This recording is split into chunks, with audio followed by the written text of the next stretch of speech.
اب ذرا فکر کریے کہ آج کل کیسے میڈیا ہمیں سب سے امیر آدمی، سب سے دولت مند لوگوں کے بارے میں بتاتا ہے اور ہم حسد کرنے لگتے ہیں کہ کاش یہ سب ہمارے پاس بھی ہوتا، اور اس سے ریلیٹ کرنے کی کوشش کریے۔ اس وقت قارون لوگوں کے سامنے خود آیا تھا زیب اور زینت کے ساتھ، اور اس دور میں یہ سب ہمیں میڈیا کے تھرو دکھایا جاتا ہے۔ بسم اللہ الرحمن الرحیم۔ السلام علیکم۔ قرآن کے سورہ القصص میں قارون کا واقعہ ہے، جس میں لکھا ہے، پھر قارون اپنی قوم کے سامنے زیب اور زینت کے ساتھ برآمد ہوا تو جن لوگوں کے دل میں زندگانی دنیا کی خواہش تھی، انہوں نے کہنا شروع کر دیا کہ کاش ہمارے پاس بھی یہ ساز و سامان ہوتا جو قارون کو دیا گیا ہے، یہ تو بڑے عظیم حصے کا مالک ہے۔ اب ذرا فکر کریے کہ آج کل کیسے میڈیا ہمیں سب سے امیر آدمی، سب سے دولت مند لوگوں کے بارے میں بتاتا ہے اور ہم حسد کرنے لگتے ہیں کہ کاش یہ سب ہمارے پاس بھی ہوتا، اور اس سے ریلیٹ کرنے کی کوشش کریے۔ اس وقت قارون لوگوں کے سامنے خود آیا تھا زیب اور زینت کے ساتھ، اور اس دور میں یہ سب ہمیں میڈیا کے تھرو دکھایا جاتا ہے۔ لیکن جس طرح قارون کو اللہ سبحانہ و تعالیٰ نے ہلاک کر دیا، اسی طرح آج کے دور کے دولت مند بھی ہلاک ہو جائیں گے، اور ان کے ساتھ ساتھ وہ لوگ بھی جو ان کو دیکھ کر حسد کیا کرتے تھے۔ اس کے برعکس وہ لوگ ہیں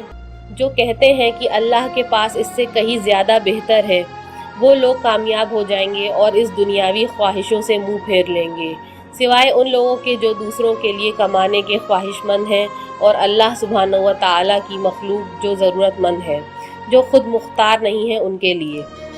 یہاں پہ ایک بات غور کرنے والی ہے کہ کتنا کما سکتے ہیں، کیا اسلام میں زیادہ دولت کمانے کی اجازت ہے یا نہیں؟ اللہ سبحانہ و تعالیٰ نے مخلوق کو ایسے خلق کرا ہے کہ جس میں کچھ لوگوں کی ذمہ داری دوسروں پر ہے، جیسے بوڑھے، بچے، عورتیں اور کمزور افراد کی ذمہ داری ان لوگوں پر ہے جو صحت مند ہیں اور عقل رکھتے ہیں، تبھی دنیا کا بیلنس بنے گا۔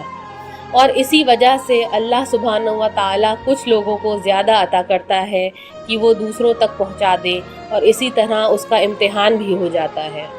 لیکن دراصل ہوتا کیا ہے کہ ٹھیک قارون کی طرح جو کہتا تھا کہ یہ سب مجھے میرے علم کی وجہ سے دیا گیا ہے، اسی طرح آج کے دولت مند افراد یہ سمجھتے ہیں کہ یہ دولت جو انہوں نے کمائی ہے وہ ان کی اپنی ہے اور وہ اس کے حقدار ہیں،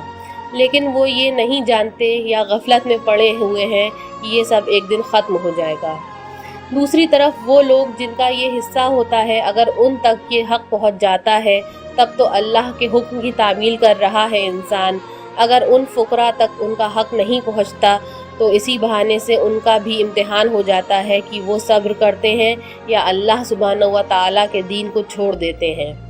اگر وہ صبر کر لیتے ہیں تو ان کے لیے اس سے کہیں زیادہ اجر اللہ سبحانہ و تعالیٰ کے پاس ہے۔ اسی لیے اللہ سبحانہ و تعالیٰ غریبوں اور فقراء کے حق میں کہتا ہے کہ تم میرے کم دیے پہ راضی ہو جاؤ تو میں تمہارے کم عمل پہ راضی ہو جاؤں گا۔ سبحان اللہ۔ وآخر الدعوانا ان الحمد للہ رب العالمین۔